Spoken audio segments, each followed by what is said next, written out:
Hello বন্ধুরা, another মা back to channel Miton G blog. তো আজকে সকাল সকাল ডাইকে ঘুমে তুটে লেছে, তো উঠতে আগে ঠাকুরের নমস্কার করে লেছি, বুঝছেন নি? তো ঠাকুরের নমস্কার করে লেছি, তো কইতেছে আজকে বলে পূজা দিতে নিরামিষ সব কিছু। তো এই বাড়িতে উঠতে দেখি তো তারা ধোয়াবালি সব করে লাইছে সকাল সকালে। আর দেখেন এন যত বাড়ির লতা পাতা ঠেড়া ফেড়া গাছ মুছ যা আছে সব কাটতে লাইছে। আর এন্দ সব কিছু তারা ধুয়ে টুয়ে রেডি করে রাখছে। এন্দা দিয়ে উঠেছে কুমড়া মুমড়া সব রেডি। তা আমার বৌদি স্নান টান করেছিল, ধুম ধরে বেরিয়েছে আচ্ছা কেমনে কিতা করবো, কেমনে রান্নাবাড়ি করবো, কিতা করবো না করবো।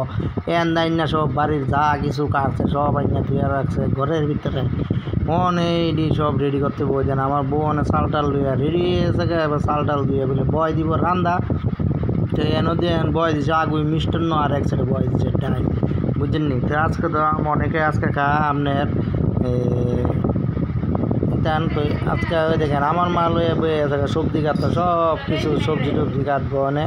অনেকে আজকে খাইব ওই কিতানি করে বাসন, আমরা বাসন না আমরা ঠাকুরের সামনে নিরামিষ বুকজন লাগে। তো ওই দেখেন বয়স যেন কুমড়া বাজি আর এমনি সব কিছু করি পাঁচ তরকারি দিয়ে মাছ ঠাকুরের সামনে বুকজন লাগে। তো দেখেন এমন সব কিছু যা সব কিছু বয় দিতে আছে। তো পাঁচন আমরা নিয়মে নাই, তো পাঁচন খানা তো মা আন্দা ঠাকুর ঘর সব রেডি করে লেতে দশটা একটা করে। তো সব যেন রেডি করে লেতেছে একটা করে। তো আমি কিতা হচ্ছে স্নান করি না, দেখি আমার দিচ্ছে বহা। তো আমি স্নান টান করে পারতাম। তো ওই দেখেন এই ভাতুরটা দেখতেছি মিডল লাগে আমরা পূর্বপুরুষের, মানে আমি জন্মিত হয়েছিল এই ভাতুর দেখতেছি। তো এই ভাতুরটা স্মৃতি হিসাবে রেখে দিয়েছি, তাই এটার ভিতরে সবাই বুক টুক দিই। আর এটাই আমি স্মৃতি হিসাবে সবাই রেখে দিয়েছি। তো সব রেডি করতেছে মা একটা করে সব কিছু থেকে সব কিছু সুন্দর করে সাজে লেগতেছে, বুঝলি? তো আজকে তো নিরামিষ দিয়ে সেটা ঠাকুরের সামনে বুক দিতে লাগবো। তো সুন্দর করে সব কিছু রেডি করে লাগতেছে। এটা হলো একটা অন্নভোগের আয়োজন, বুঝছেন নি? তো অন্ন বুক দিয়েছিল, আমরা একটা বুক দিই। তো দেখেন এই পাথরটার ভিতরে সব কিছু রেডি করে অনেকটা লিয়ে দেবো ঠাকুর ঘরে নিয়ে পূজাবালি দিব।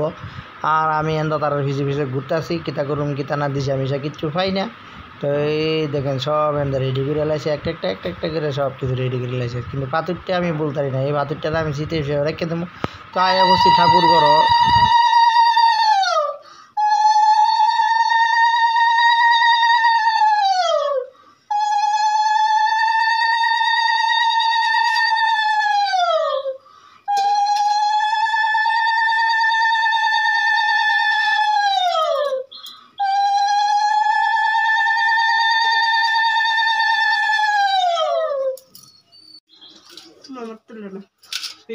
তো ঠাকুর ঘর আর পূজাবালি দিয়ে লাইছে, তাই দুজনে আবার নমস্কার করে লিতেছে মা আর বউ। মা এন্দা আবার সিংহাসনের পূজা টুজা দিয়ে লাইতেছে। তো আজকের দিনটাতে সবাই বাড়ির ভিতরে সব নিরামিষ, অনেকে পাচন খাওয়া, অনেকে এরকম যার যার নিয়মে যাতে পূজা করে। তো একটা কথা আছে না বাঙালিদের বলে 12 মাসে 13 পূজা, বুঝছেন নি? তো ওনাদের নিয়ম তো পালন করানো লাগবে। তো কেমন লাগলো ভিডিওটা জানাবেন।